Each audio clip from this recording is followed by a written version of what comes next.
Hello friends, मैं हूं मुर्तज़ा अली खान। जैसा कि आप जानते हैं कि मैं एक क्लासिक सीरीज़ पे काम कर रहा हूं, उसी सीरीज़ के तहत आज मैं आपके लिए लेके आ रहा हूं 1964 की Sergio Leone classic film a fistful of dollars, जो कि डॉलर्स ट्रिलॉजी का पहला पार्ट है और जो कि प्रीक्वल है the good the bad and the ugly and for a few dollars more का। इनफैक्ट ये माना जाता है कि अगर a fistful of dollars नहीं बनाई होती सर्जियो लियोनी ने, तो शायद स्पैगेटी वेस्टर्न का जो जॉनरा है, जो आगे जाके इतना पॉपुलर हुआ और जिसने मरते हुए वेस्टर्न जॉनरा को रिवाइव किया, वो जॉनरा शायद कभी स्टेब्लिश ही नहीं हो पाता। फिस्ट फुल ऑफ डॉलर्स की इतनी ज़्यादा सफलता की वजह से ही ये जॉनरा आगे बढ़ा और सर्जियो लियोनी, सर्जियो कॉर्बुची और बहुत सारे और यूरोपियन फिल्म मेकर्स आगे आए और उन्होंने इस तरह की वेस्टर्न फिल्म्स बनाई जिन्होंने जो जो अमेरिकन ओल्ड वेस्ट की वेस्टर्न्स की, जॉन फोर्ड की, हावर्ड हॉक की जो वेस्टर्न्स थी, उनमें एक नया अध्याय जोड़ा, एक नया टच दिया, एंटी हीरोइक एस्पेक्ट्स लेके आए, ब्लैक एंड वाइट को हटाया और ग्रे को लेके आए। अगर हम अ फिस्टफुल ऑफ डॉलर्स की बात करें तो बेसिकली ये फिल्म अनऑफिशियल रीमेक है अकीरा कुरोसावा की 1961 की मास्टरपीस योजिम्बो का। और जब ये फिल्म बनी थी तो उसके बाद जो जापानीज प्रोडक्शन हाउस है तोहो, अकीरा कुरोसावा की, जिसने योजिम्बो प्रोड्यूस करी थी, उन्होंने सू किया था सर्जियो लियोनी और उनके प्रोडक्शन हाउस को और आखिरकार आउटसाइड द कोर्ट सेटलमेंट हुई थी और $1 लाख से ज़्यादा की कीमत देनी पड़ी थी। अकीरा कुरोसावा ने जब अ फिस्टफुल ऑफ डॉलर्स देखी तो उन्होंने कहा कि ये बहुत फाइन फिल्म है, लेकिन ये मेरी फिल्म है। हालांकि सर्जियो लियोनी का इस पे एक थोड़ा ओपिनियन अलग था। सर्जियो लियोनी ने कहा कि एक्चुअली में कुरोसावा की योजिम्बो अपने आप में एक 1920s के अमेरिकन नॉवल पे बेस्ड है और उससे ज़्यादा बेस्ड है एक इटालियन प्ले जो कि 18th सेंचुरी का है। तो यानी कि मैं इटली की कहानी वापस अपने घर लेके आया हूँ अ फिस्टफुल ऑफ डॉलर्स के ज़रिए। हालांकि उनको जो लीगल प्रोसीजर है उसका सामना करना पड़ा था और आखिरकार उनको वो जुर्माना भरना पड़ा था। लेकिन अगर हम इन दोनों फिल्मों को देखें, अगर हम 1961 की मास्टरपीस योजिम्बो को देखें जिसमें तोशिरो मिफून लीड रोल में है, और यहाँ पे अगर हम देखें अ फिस्टफुल ऑफ डॉलर्स को जिसमें क्लिंट ईस्टवुड लीड रोल में है, तो दोनों फिल्में हालांकि उनकी स्टोरी काफ़ी सिमिलर हैं। बेसिकली स्टोरी है कि एक लोन वॉरियर जो है, उस केस में एक रॉनिन यानी कि मास्टरलेस समुराई आता है एक गांव में, और यहाँ पे आता है एक मैक्सिकन टाउन में एक गन स्लिंगर। और यहाँ पे जब वो आता है टाउन में तो उसको रियलाइज़ होता है कि यहाँ पे दो वॉरिंग गैंग्स हैं। योजिम्बो में भी दो अलग अलग वॉरिंग गैंग्स होते हैं। तो वो बेसिकली कभी जो ज़्यादा पैसा देता है उस गैंग में शामिल हो जाता है और दूसरे गैंग के लोगों को मार देता है। फिर जब वो ज़्यादा पैसा ऑफर करते हैं तो उस गैंग में शामिल हो जाता है और सामने वाले को। तो ऐसे गैंग्स अदली बदली करता रहता है। तो ये ओरिजिनल आइडिया जो है, ये चाहे वो 1929 का जो अमेरिकन नॉवल है उसमें भी यही था, या फिर 18th सेंचुरी का जो इटालियन प्ले है उसमें भी यही कहानी है कि दो मास्टर्स को सर्व करता है एक जो कैरेक्टर है। क्लिंट ईस्टवुड के लिए ये फिल्म उनके करियर की सबसे इंपॉर्टेंट फिल्म है। हालांकि हमने the good the bad and the अगली में बात किया था कि कैसे उनका बड़ा ऑरा था और कैसे वो एक इंटरनेशनल फिनोमेना बनते जा रहे थे, पर जो भी कुछ था, जो भी उनकी पॉपुलैरिटी थी, वो फिस्टफुल ऑफ डॉलर्स की वजह से थी। हालांकि इससे पहले वो अमेरिकन टेलीविजन में रॉ हाइट जैसे और टेलीविजन सीरीज़ वगैरह कर चुके थे, लेकिन जो उनकी असली पॉपुलैरिटी है, जो उनको इंटरनेशनल फिनोमेना जो उनको बनाया, वो बनाती है फिस्टफुल ऑफ डॉलर्स। आपको समझना होगा कि अमेरिकन ओल्ड वेस्ट में जो हीरोज़ होते थे वेस्टर्न फिल्म्स के, वो या तो टफ होते थे, ग्रिटी होते थे, बहुत ही एडमिरेबल उनकी क्वालिटीज़ होती थी और बहुत ही ज़्यादा फाइटिंग स्पिरिट उनके अंदर होती थी, पर वो कूल नहीं हुआ करते थे, वो सेक्सी नहीं हुआ करते थे। सर्जियो लियोनी ने अपने वेस्टर्न का जो एंटी हीरो, अगर हम इसे कहें, क्योंकि हीरो कहना इसको थोड़ा सा गलत होगा, ये एक एंटी हीरोइक कैरिकेचर है, तो उसको एक सेक्स अपील दी, उसको एक कूलनेस दी, और उसी वजह से आगे जाके क्लिंट ईस्टवुड की इमेज जो है इतनी बड़ी बनी। चाहे हम डॉलर्स ट्रिलॉजी की तीनों फिल्मों की बात करें, a fistful of dollars, for a few dollar more, या हम बात करें तीसरी फिल्म की the good the bad and the ugly की, या उसके बाद जो भी क्लिंट ईस्टवुड ने फिल्म करी, उन्होंने डर्टी हैरी सीरीज करी, उन्होंने खुद भी अपनी वेस्टर्न्स बनाई, आउटलॉ, जॉसी वॉल्स जैसी, और आगे जाके उन्होंने अनफॉरगिवन बनाई। लेकिन जो उनका ऑरा है, जो उनकी इमेज है, जो उनकी सेक्स अपील थी, जो उनकी कूलनेस थी, सिगार च्यू करते हुए जो उनकी जो इमेज है, मैन विद नो नेम कहा जाता है उसे, जो इमेज है, जो एक ब्लिथफुल अनकंसर्न दिखता है, एक कैजुअलनेस दिखती है, उसकी जन्मदाता सही मानों में अ फिस्टफुल ऑफ डॉलर्स ही है। और अ फिस्टफुल ऑफ डॉलर्स में जो उनका कैरिकेचर क्रिएट हुआ, उसी कैरिकेचर, उसी इमेज, उसी पर्सोनिफिकेशन को क्लिंट ईस्टवुड आगे लेके गए और वो अमेरिका के एक स्वीट हार्ट बनी। तो ये कितनी कमाल की बात है कि एक इटालियन फिल्म मेकर एक जैपनीज फिल्म से इंस्पिरेशन लेता है, वो जैपनीज फिल्म जो एक अमेरिकन नॉवल और इटालियन प्ले से इंस्पायर्ड है, और वो एक अमेरिकन आइकन देता है क्लिंट ईस्टवुड के फॉर्म में, जो यहाँ पे जिनको मैन विद नो नेम कहा जाता है। हालांकि फिस्टफुल ऑफ डॉलर्स में उनका नाम जो है, फॉर अ फ्यू डॉलर्स मोर में उनको मैंको कहा जाता है, the good the bad and the अगली में उनको ब्लॉन्डी कहा जाता है, पर जो कैरिकेचर है, जो कैरेक्टर है, उसका नाम मैन विद नो नेम कहा जाता है। तो बहुत ही यूनिक पर्सोना है क्लिंट ईस्टवुड का। और कमाल की बात यह है कि क्लिंट ईस्टवुड ने सिर्फ $15,000 में अ फिस्टफुल ऑफ डॉलर्स साइन करी थी। तो आप समझ सकते हैं कि वो बिल्कुल भी बड़े स्टार नहीं थे, टेलीविजन पे उनको थोड़ी बहुत सक्सेस मिली थी। और जो सर्जियो लियोनी है वो चाहते थे अ फिस्टफुल ऑफ डॉलर में हेनरी फोंडा को लें, बाद में वो चाहते थे चार्ल्स ब्रॉन्सन को लें, लेकिन ना तो हेनरी फोंडा को अफोर्ड कर पाए, ना ही वो ब्रॉन्सन को अफोर्ड कर पाए। कमाल की बात यह है कि उन्होंने जब the good the bad and the ugly की सफलता के बाद उन्होंने अपनी अगली film once upon a time in the west बनाई, तो उसमें उन्होंने अपनी जो हसरत थी उसको पूरा किया। हेनरी फोंडा को उन्होंने उसका विलन के रोल में लिया, चार्ल्स ब्रॉन्सन को भी उन्होंने उस फिल्म में लिया। तो अल्टीमेटली उन्होंने अपना जो डिज़ायर था इन बड़े एक्टर्स के साथ काम करने का वो ज़रूर पूरा किया। ये और बात है कि क्लिंट ईस्टवुड आगे जाके इतने बड़े स्टार बन गए कि शायद ही कोई और उनके जितना फेमस स्टार हो जिसने अपनी फिल्म्स भी बनाई हो, यानी कि कैमरा के पीछे भी उसको उतनी सफलता मिली हो जितनी कैमरा के सामने है। क्लिंट ईस्टवुड के अलावा बहुत ही कम हमें मिसालें मिलती हैं। अगर हम अमेरिकन सिनेमा में बात करें, रॉबर्ट रेडफोर्ड का एग्जाम्पल हम दे सकते हैं, वॉरेन बीटी का हम एग्जाम्पल दे सकते हैं। अर्ली डेज में अगर हम क्लासिक हॉलीवुड के एरा में जाएं तो हमें बस्टर कीटन या चार्ल्स चैपलिन के एग्जाम्पल मिलते हैं कि जिन लोगों ने कैमरा के पीछे और कैमरा के आगे उतना ही नाम कमाया। लेकिन अगर मॉडर्न एरा की बात करें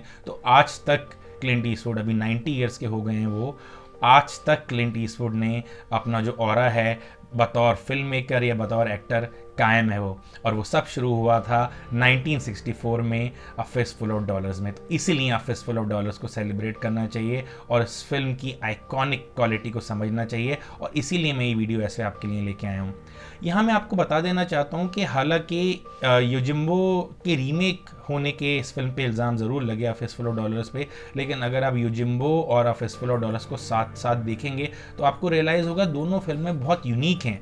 ठीक है, कहानी में सिमिलैरिटीज़ हैं, पर दोनों ही मास्टर फिल्म मेकर्स हैं अपने आप में। सर्जियो लियोनी की बात करें तब शुरुआत कर रहे थे और आगे जाके एक बहुत बड़े मास्टर फिल्म मेकर बने। Kurosawa already master film maker थे, लेकिन दोनों की खासियत क्या थी कि वो सिनेमैटिक मीडियम को स्टोरी टेलिंग के लिए जब यूज़ करते थे तो जो बेस होता था, यानी कि जो स्क्रीन प्ले होता था, उसको एक अलग लेवल पे ले जाते थे अपने क्राफ्ट के थ्रू। और लियोनी ने भी वही कमाल किया फिस्टफुल ऑफ डॉलर में, और आगे जाके धीरे धीरे जो उनका स्टाइल है सुपर क्लोजअप्स यूज़ करने का, पैन शॉट्स यूज़ करने का, जिस तरह से वो कैमरा को मूव करते हैं, रोटेशनल शॉट्स यूज़ करते हैं, क्लोजअप्स यूज़ करते हैं, zoom in zoom out use करते हैं, वो उनका एक डिस्टिंक्ट स्टाइल बन गया। और साथ ही था उनके एनियो मोरिकोनी का मेस्मराइजिंग म्यूज़िक। यहाँ पे पहली बार इनकी कोलैबोरेशन शुरू हुई, और मैं बता ही चुका हूँ good the bad and the ugly की अपनी वीडियो ऐसे में कि कैसे एनियो मोरिकोनी के म्यूज़िक के बिना समझना ही इम्पॉसिबल है सर्जियो लियोनी की फिल्म्स को। तो ये शुरुआत हुई है फिस्टफुल ऑफ डॉलर में उस कोलैबोरेशन की, और ये कोलैबोरेशन बहुत स्ट्रॉन्ग रही, और यहाँ पे भी एनियो मोरिकोनी ने कमाल का म्यूज़िक दिया है और वो इस फिल्म को एलिवेट करता है right from the first scene. अब इंटरेस्टिंग चीज़ मैं आपको ये बताना चाहता हूँ कि ये फिल्म 1964 में रिलीज़ हुई थी इटली में, लेकिन अमेरिका में रिलीज़ हुई 1967 में। और फिल्म जब अमेरिका में रिलीज़ होने वाली थी तो सर्जियो लियोनी और जितने भी लोग थे इनके क्रू में, उनको थोड़ा सा डर था कि क्या अमेरिका में लोग हमें एक्सेप्ट करेंगे। स्पैगेटी वेस्टर्न्स अमेरिका में कुछ ज़्यादा नाम तब तक नहीं कमाया था उन्होंने, और इन लोगों के बड़े फॉरेन नेम्स थे, तो उन्होंने अमेरिकन नेम्स लिए। सर्जियो लियोनी ने नाम लिया बॉब रॉबर्टसन का, एनियो मोरिकोनी ने नाम लिया डैन सेवियो का। अगर आप अभी भी देखेंगे उस ज़माने का प्रिंट देखेंगे या अभी रिस्टोर्ड प्रिंट भी देखेंगे तो उसमें हालांकि लियोनी का नाम वापस लियोनी हो गया है बॉब रॉबर्टसन से, पर अभी भी अगर आप मोरिकोनी का देखेंगे तो डैन सेवियो ही यूज़ होगा क्रेडिट में। तो ये कमाल की चीज़ है कि कैसे उन्होंने अपने नाम बदले थे। और क्लिंट ईस्टवुड तो एक इमॉर्टल फिगर बन गए अमेरिका में अ फिस्टफुल ऑफ डॉलर रिलीज़ होने के बाद। इसके तुरंत बाद इन्होंने बनाई फॉर अ फ्यू डॉलर्स मोर, जिसने उनके ये जो स्टेटस था मैन विद नो नेम का उसको और उठाया, और फाइनली उन्होंने बनाई the good the bad and the अगली, जो डॉलर ट्रिलॉजी की तीसरी फिल्म है, जिसके बारे में हम पहले ही बहुत डिटेल में बात कर चुके हैं, और जिसने इमोटलाइज कर दिया एक तरह से क्लिंट ईस्टवुड को। हालांकि क्लिंट ईस्टवुड उसके बाद जाके एक बहुत बड़े फिल्म मेकर भी बने, लेकिन अगर उनकी एक मूवी स्टार की इमेज की बात करें तो वो ज़रूर है। तो उसकी वजह वजह है डॉलर्स ट्रिलॉजी, और उसकी सबसे पहली फिल्म फिस्टफुल ऑफ डॉलर्स को मैं सबसे पहले रखूँगा क्योंकि वो फिल्म सबसे पहले आई थी। हमें याद रखना होगा अगर फिस्टफुल ऑफ डॉलर्स नहीं आई होती या फिस्टफुल ऑफ डॉलर्स उतनी सक्सेसफुल नहीं होती तो शायद डॉलर्स ट्रिलॉजी की और फिल्में नहीं बनती और शायद क्लिंट ईस्टवुड इतने बड़े स्टार नहीं बनते। सर्जियो लियोनी और क्लिंट ईस्टवुड की कोलैबोरेशन इंस्ट्रूमेंटल है जो ये वेस्टर्न एंटी हीरो का जो ऑरा है इसको क्रिएट करने में। इससे पहले जो वेस्टर्न फिल्म्स बनती थी उसमें चाहे हाई नून की बात करें जो गैरी कूपर कैरेक्टर प्ले करते थे, चाहे अगर हम बात करें जॉन वेन के कैरेक्टर्स की, तो जो शूट आउट्स होते थे वो फास्ट होते थे। पर जो सर्जियो लियोनी है शूट आउट्स को एक इवेंट बना देते हैं। आप देखते हैं जो वेस्टर्न हीरो की जो इमेज है यहाँ पे, जो अगर हम एंटी हीरो कहें उसे तो ज़्यादा अच्छा रहेगा, quick to draw, gun draw करता है और लाइन से 4-5 लोगों को एक ही बार में ढेर कर देता है। तो ये इमेज जो है इस पे जो ब्यूटीफुल वे में जो एक महारत हासिल करी है सर्जियो लियोनी ने अपनी फिल्म में, ये ऑरा जो है जो हम क्लिंट ईस्टवुड के साथ एसोसिएट करते हैं और उन्होंने इस ऑरा को यूज़ किया है अपनी फिल्म अनफॉरगिवन में भी, तो वो बहुत कमाल का है। पूरी की पूरी मिथोलॉजी बदल दी, जो एक वेस्टर्न हीरो की जो मिथोलॉजी थी वो बदल दी और यहाँ पे एक एंटी हीरो की मिथोलॉजी क्रिएट करी और लॉन्ग शो डाउन्स होने लगे, ना कि क्विक कि गैरी कूपर आए और उन्होंने हाई नून में 1 मिनट में सब निपटा दिया। पर यहाँ पे सर्जियो लियोनी टाइम लेते हैं, सेट करते हैं, क्लोजअप्स दिखाते हैं, कट अवेज दिखाते हैं, सुपर क्लोजअप्स दिखाते हैं और रिदम दिखाते हैं, मोन्टाज का यूज़ करते हुए आपको उस दुनिया में ट्रांसपोर्ट कर देते हैं। ये खूबसूरती है सर्जियो लियोनी की वेस्टर्न्स की। या अगर हम बात करें जो spaghetti western as a genre है जिसने रिविजनिस्ट वेस्टर्न को जन्म दिया और वेस्टर्न को मरने से बचाया, उसकी ये खासियत है और इसको आपको समझना चाहिए और अप्रिशिएट करना चाहिए। तो जब भी आप वेस्टर्न्स देखें अगली बार तो आप याद रखिएगा कि वेस्टर्न्स जो है 1950s आते आते तक मरने लगी थी। तो सर्जियो लियोनी और सर्जियो कॉर्बुच्ची और जो बाकी की जो यूरोपियन फिल्म मेकर्स की इन्होंने स्पैगेटी वेस्टर्न्स लेके आए। स्पैगेटी वेस्टर्न्स की सफलता की वजह से जो उन्होंने जॉनरा ट्रांसग्रेशंस करनी, जो जॉनरा चेंजेस करे, उसने रिविजनिस्ट वेस्टर्न्स को जन्म दिया। और आज भी अगर वेस्टर्न फिल्म्स बनती हैं तो वो रिविजनिस्ट वेस्टर्न्स कहलाती हैं, वो ओल्ड क्लासिकल वैल्यूज़ को फॉलो नहीं करती। तो इसलिए सर्जियो लियोनी इतना इंपॉर्टेंट फिगर हैं। अगर हम इंटरनेशनल सिनेमा की बात करें तो एज अ जॉनरा वेस्टर्न उनके शोल्डर्स पर रेस्ट करता है। अगर लियोनी ने शायद अ फिस्टफुल ऑफ डॉलर्स और डॉलर्स ट्रिलॉजी नहीं बनाई होती तो शायद वेस्टर्न कब का मर चुका होता है एज अ जॉनरा। यहाँ पे मैं आपको एक और चीज़ बता देना चाहता हूँ कि यहाँ पे जो 2 वॉरिंग गैंग्स हैं, एक गैंग है जिनका नाम है रोहो और दूसरे हैं बैक्स्टर। ये दोनों जो हैं मैक्सिकन एक टाउन को रूल करते हैं और दोनों बहुत ही ज़्यादा अनलॉफुल एक्टिविटीज़ में इन्वॉल्व हैं। तो कैसे क्लेवरली जो ये हमारा कैरेक्टर है जो का, यानी कि मैन विद नो नेम जो क्लिंट ईस्टवुड प्ले कर रहे हैं, उन दोनों को मैनिपुलेट करता है, कैसे कैसे उनके साथ खेलता है, यूज़ करता है। तो हमें कई बार लगता है कि क्या भाई ये वो हीरो है, इसके अंदर कोई वर्च्यू है, क्योंकि हमने तो वेस्टर्न देखी थी इससे पहले जॉन फोर्ड की, हमने वेस्टर्न देखी थी हावर्ड हॉक की जिसमें हीरो की डिग्निटी होती है, पर यहाँ पे हीरो की कोई डिग्निटी नहीं है। पर धीरे धीरे धीरे धीरे सर्जियो लियोनी हमें दिखाते हैं कि इसके अंदर कुछ ऐसे ट्रेड ज़रूर हैं। ये जब अपनी जान पे दांव लगा के एक लड़की और उसकी फैमिली को बचाता है तो हमें पता चलता है कि इसके अंदर वो हीरोइक वर्च्यूज़ हैं। आप मेरे पीछे कैसाब्लांका का पोस्टर देख रहे होंगे, वो सीन देख के मुझे याद आता है रिक का, कि रिक भी कुछ इसी तरह का कैरेक्टर प्ले करता है। तो ये हीरोइक वर्च्यूज़ जो हैं, जो एक सिनिकल कैरेक्टर्स में दिखते हैं, तो मुझे यहाँ पे दिखा कि जो नोआ का हीरो है मेरा, वो मुझे वेस्टर्न में दिखा। तो आई थिंक लियोनी ने ये कमाल का काम किया है कि जो नोआ के जो एलिमेंट्स थे वो वेस्टर्न में लेके आए और ये दोनों जो मिले आपस में, तो उसका रिजल्ट है स्पैगेटी वेस्टर्न्स। और मैंने आपको पहले भी बताया अपने good the bad and the अगली के ऐसे में कि कैसे सर्जियो कॉर्बुच्ची ने और भी ज़्यादा डार्क स्पैगेटी वेस्टर्न्स बनाई और उसके बाद तो ये जॉनरा इतना बड़ा बना कि इसने रिविजनिस्ट वेस्टर्न्स को जन्म दिया, जिसको कि आगे लेके गए सैम पेकिन्पा और बाकी के फिल्म मेकर्स, और आगे जाके क्लिंट ईस्टवुड ने भी बड़ी कमाल की फिल्में बनाई। और उनकी लास्ट वेस्टर्न जिसको कि ऑस्कर भी मिला था बेस्ट पिक्चर का, वो थी अनफॉरगिवन। अनफॉरगिवन के बारे में मैं ज़रूर एक और आने वाली फीचर में बात करूँगा, वो भी मेरी one of the favourite westerns है, रिविजनिस्ट वेस्टर्न्स में वन ऑफ द बेस्ट मानी जाती है और उसको लास्ट ग्रेट वेस्टर्न भी माना जाता है। हालांकि मेरे हिसाब से वेस्टर्न एज अ जॉनरा अभी मरा नहीं है, जिंदा है और उसमें बहुत स्कोप बाकी है।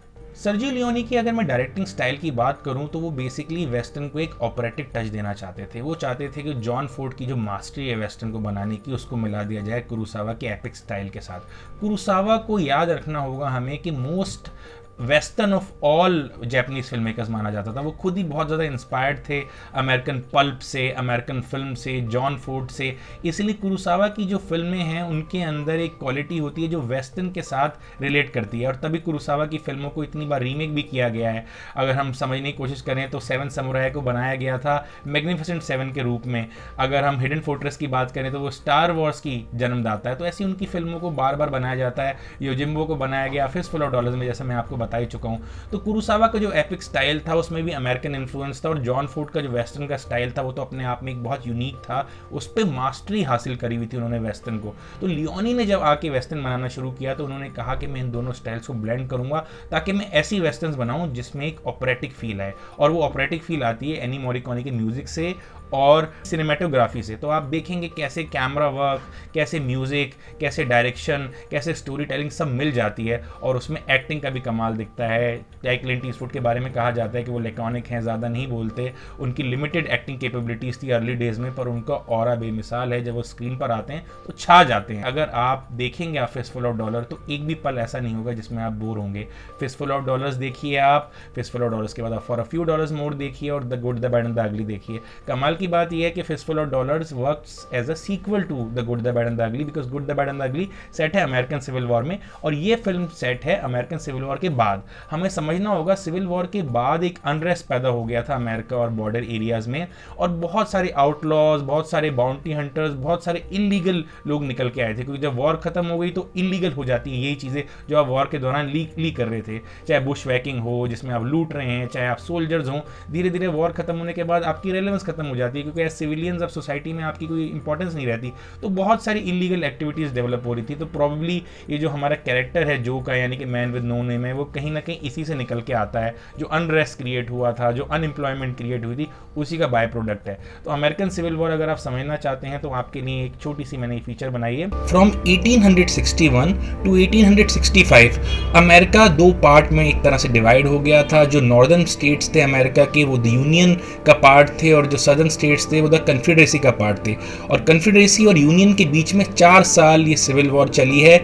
बहुत सारे इश्यूज थे डिफरेंसेस के नॉर्थ और साउथ के बीच में, या यूनियन या कन्फेडरेसी के बीच में, और सबसे बड़ा जो रीज़न था जो इन लोगों को इस लड़ाई के लिए मजबूर कर रहा था वो था स्लेवरी। सदर्न स्टेट जो थे वो स्लेवरी को सपोर्ट करते थे, स्लेवरी उनकी फाउंडेशन थी। कॉटन प्लांटेशन में जो स्लेवरी का जो ट्रेडिशन था वो सालों से चला आ रहा था, और नॉर्थ के लोग इसको अबॉलिश करना चाहते थे। और अब्राहम लिंकन जो यूनियन के प्रेसिडेंट जब बनते हैं वो, तो एक सिविल वॉर चलती है और 4 साल तक चलती है, और इसका एंड होता है यूनियन की जीत में, कॉन्फेडरेसी के हार में, और एंड में स्लेवरी अबॉलिश हो जाती है। और अगर आप स्पैगेटी वेस्टर्न्स को थोड़ा डिटेल में समझना चाहते हैं तो आइए मैं आपको थोड़ा बताता हूँ कि स्पैगेटी वेस्टर्न्स क्या हैं। स्पैगेटी वेस्टर्न्स को अगर हम स्टडी करें तो हमें बहुत ज़्यादा नेटिव अमेरिकन्स या उनसे जुड़ी जो स्टोरीज़ हैं वो देखने को नहीं मिलती। फोकस ज़्यादातर बाउंटी हंटर्स, आउटलॉस पर ही होता है, और उस तरह के एरियाज़ में ये डेवलप करती है। पर अगर स्पैगेटी वेस्टर्न के ग्रेट फिल्म मेकर्स की बात करें तो सर्जियो लियोनी के साथ एक और नाम यहाँ पे जाता है, वो है सर्जियो कॉर्बुची का, जिन्होंने भी बहुत कमाल की वेस्टर्न्स बनाई, जिनमें शामिल है उनकी मास्टरपीस द ग्रेट साइलेंस, साथ ही साथ जैंगो, जिसको कि रीबूट किया था क्वेंटिन टैरेंटिनो ने जैंगो अनचेन्ड के नाम से। और यहाँ मैं आपको बता देना चाहता हूँ सर्जियो कॉर्बुची की वेस्टर्न्स और भी ज़्यादा डार्क और ब्लडी स्पेस में होती थी। हालांकि लियोनी का भी जो स्टाइल था वो काफ़ी ज़्यादा हाई वायलेंस माना जाता है, लेकिन कॉर्बुची का स्टाइल और ज़्यादा ओवर द टॉप और एग्जैजरेटेड था, और अक्सर कहानियाँ ज़्यादा डार्क होती थी। तो क्वेंटिन टैरेंटिनो ने दोनों से इंस्पिरेशन ली है। उनकी फिल्म्स में हमें सर्जियो लियोनी का असर भी दिखता है और साथ ही साथ सर्जियो कॉर्बुची का असर भी दिखता है। और ये दोनों फिल्म मेकर्स ने वेस्टर्न को ना ही सिर्फ फ्लिप किया बल्कि वेस्टर्न को रिवाइव भी किया। अब हमें बहुत ही ज़्यादा डार्क थीम्स और मोटिव्स के साथ इंट्रोडक्शन हुआ हमारा, और हमें बहुत ही डार्कर कैरेक्टर्स हमें दिखने लगे। इतने डार्क कैरेक्टर्स जो कभी हमने क्लासिक वेस्टर्न्स में ओल्ड वेस्ट के साथ कभी एसोसिएट ही नहीं करे थे।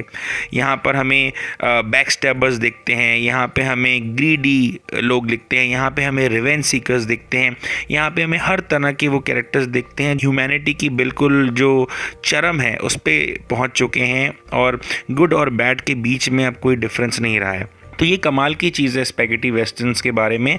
और स्पैगेटी वेस्टर्न की एक और ख़ासियत है कि हालांकि ये सेट तो अमेरिकन सिविल वॉर या उससे थोड़ा सा पहले या उसके थोड़ा बाद ही होती थी, पर यहाँ पे जो ख़ास तौर पे जो spaghetti westerns American Civil War में सेट है, वहाँ पे वो यूनियन को अच्छी लाइट और कॉन्फेडरेसी को बुरी लाइट में नहीं दिखाती। यूजली क्लासिक वेस्टर्न्स में हमें देखने को मिलता था, पर ये जो वेस्टर्न्स हैं स्पैगेटी वेस्टर्न्स, ये दोनों को ही मॉरली एम्बिगुअस दिखाती हैं, क्योंकि ये मानती हैं कि जीतने वाला हमेशा हिस्ट्री ऐसे लिखता है कि अपने आप को अच्छी लाइट में दिखाता है। तो यूनियन को यूजुअली अच्छी लाइट में दिखाया जाता था और कॉन्फेडरेसी को हमेशा मीन लाइट में दिखाया जाता था। पर इन वेस्टर्न्स में अगर हम देखेंगे तो हमें दोनों ही union as well as confederacy दोनों मॉरली एम्बिगुअस दिखेंगे। तो ये था मेरा आज का फीचर। बहुत जल्दी मैं आपके लिए एक और पेशकश लेके आऊँगा। उम्मीद करता हूँ कि आप मेरे चैनल को सब्सक्राइब ज़रूर करेंगे और बेल आइकन भी क्लिक करेंगे ताकि सबसे पहले मेरी वीडियोज़ आपके इनबॉक्स में पहुँचें।